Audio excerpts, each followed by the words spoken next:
फ़खरुद्दीन वहीद कासमी साहब, डायरेक्टर अल फारूक अकेडमी शाहगंज, उनसे गुजारिश है कि इज़हार ख्याल फरमाएँ मुख्तसर।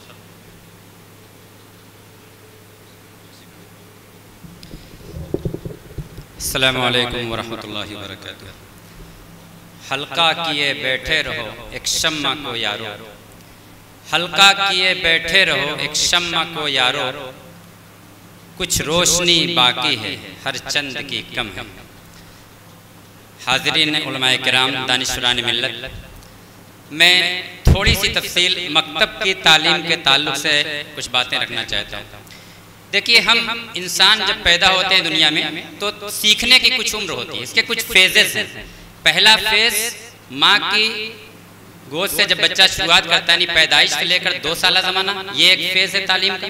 दूसरा फेज स्टार्ट होता है 2 साल से ऊपर से लेकर 7 साल का ज़माना, फिर 7 साल से लेकर 10 साल का ज़माना, 10 साल से लेकर बलूगत का ज़माना, और आगे के फेजेस की मैं बात नहीं करता।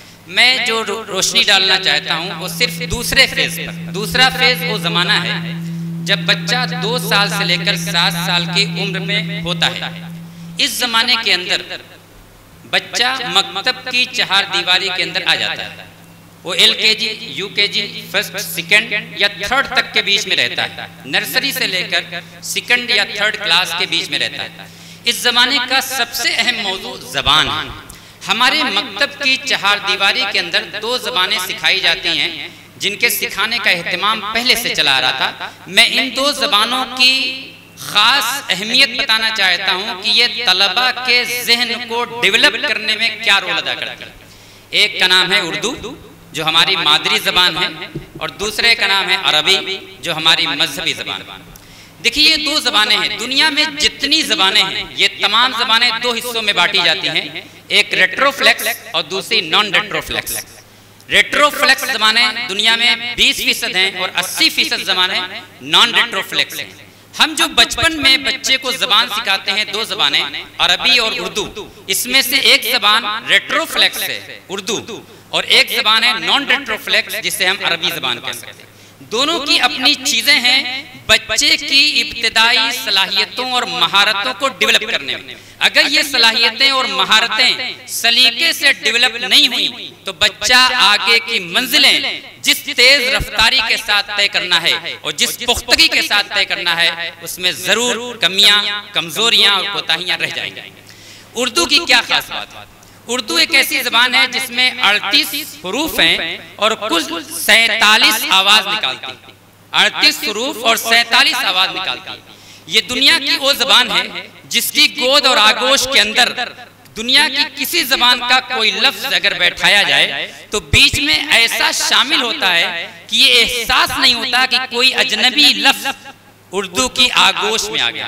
उर्दू जिस मोहब्बत के साथ अपनी आगोश में उसे लेती है, समो के रख देती है, और ये एहसास सामने वाले का नहीं होता कि ये तुर्की ज़बान का लफ्ज़ है, ये अंग्रेज़ी ज़बान का लफ्ज़ है, ये फ़ारसी ज़बान का लफ्ज़ है, ये अरबी ज़बान का लफ्ज़ है। किसी भी उर्दू जुमले के अंदर एक लफ्ज़ लाइए बीच के अंदर, कोई अजनबियत महसूस हो तो बताइए। ये क्यों होता है? ये सिर्फ इसलिए हुआ कि उर्दू ज़बान दुनिया की ऐसी वाहिद ज़बान है कि जिसने अपने अल्फाज के दामन को ज़रा कुशादा कर लिया।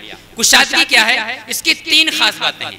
पहली खास बात यह है कि ये रेट्रोफ्लेक्स ज़बान यानी टे, डाल, रे वाली ज़बान है। दुनिया में मैंने कहा कि 2 ही तरह की ज़बान है, या रेट्रोफ्लेक्स या नॉन रेट्रोफ्लेक्स। जितनी ज़बानें रेट्रोफ्लेक्स हैं, जैसे तमिल है, ये तमाम ज़बानें जो रेट्रोफ्लेक्स होती हैं, अगर बच्चे को बचपन में उर्दू सिखाई गई है तो इंशाअल्लाह उसके प्रोनाउंसिएशन में, उसलूब में, तलफ़्फ़ुज़ में, इज़हार अदायगी में दिक्कत और दुश्वारी नहीं पेश आ सकती, क्योंकि उसने रेट्रोफ्लेक्स ज़बान सीखी है। दूसरी बात उर्दू की खास बात यह है कि उर्दू के अंदर फटी आवाज़ भी निकलती है। 2 चश्मी हा, जो हिंदी की आवाज़ फटी हुई आवाज़ को जगह देने के लिए लाई गई है, भा, फा, ठा, ढा, इस तरह की जो आवाज़ें फटी हुई हैं, ये दुनिया की हर ज़बान में इसकी गुंजाइश नहीं। उर्दू में ये गुंजाइश है, फटी हुई ज़बान। तीसरी खास बात उर्दू की है कि इसमें बड़ी या लाई गई। ये फारसी ज़बान से आया हुआ एक लेटर है, और ये उर्दू के अंदर जब आया तो इसने एमाले की सारी आवाज़ उर्दू के अंदर, बड़े, खड़े, उड़े, ये सारी आवाज़ उर्दू के अंदर इसलिए आ गई कि एमाले वाला लफ्ज़ है।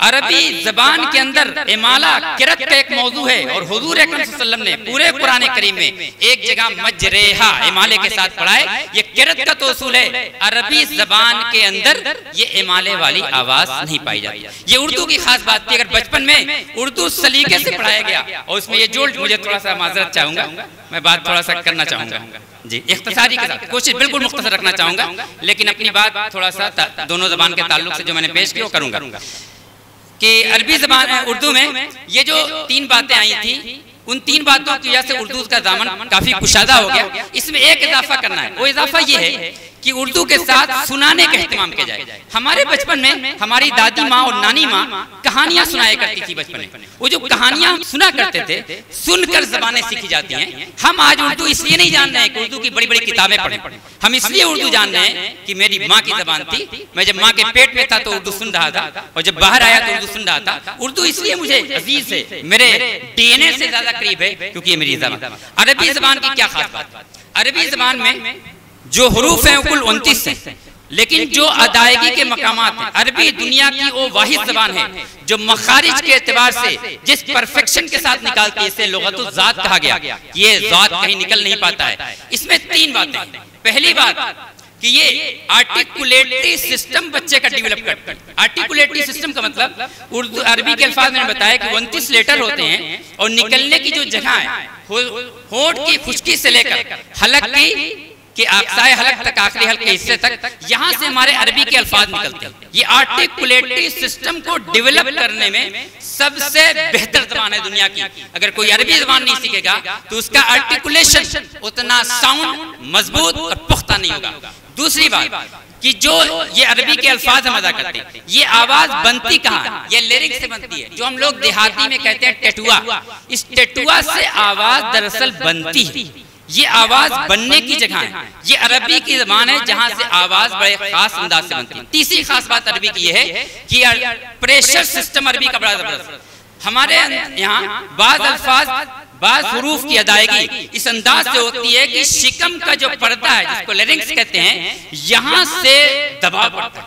ये पूरा pressure system, air pressure system, जो किसी जबान की अदायगी के अंदर मेन रोल अदा करता है, ये अरबिक के अंदर जिस बड़े पैमाने पर, जिस पुख्तगी के साथ है, जिस मेयार के साथ है, वो किसी जबान में नहीं। हमने जबान तो पढ़ाई, लेकिन जबान की जो इफादियत वाले पहलू थे उस पे नजर नहीं रखी, जिसकी वजह से बच्चे जबान तो सीखते हैं लेकिन उस जबान में, बस खत्म कर रहा हूँ, उस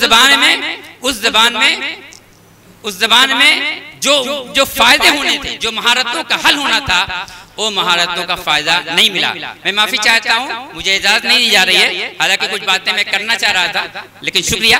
बस अल्लामा इकबाल के शेर के साथ कि निशान राह दिखाते थे जो सितारों को, निशान राह दिखाते थे जो सितारों को, तरस गए हैं किसी मर्द राहदां के लिए, मकातिब आज जिंदा हैं, उनका आखिरी दम चल रहा है, टूटने के कगार पर हैं।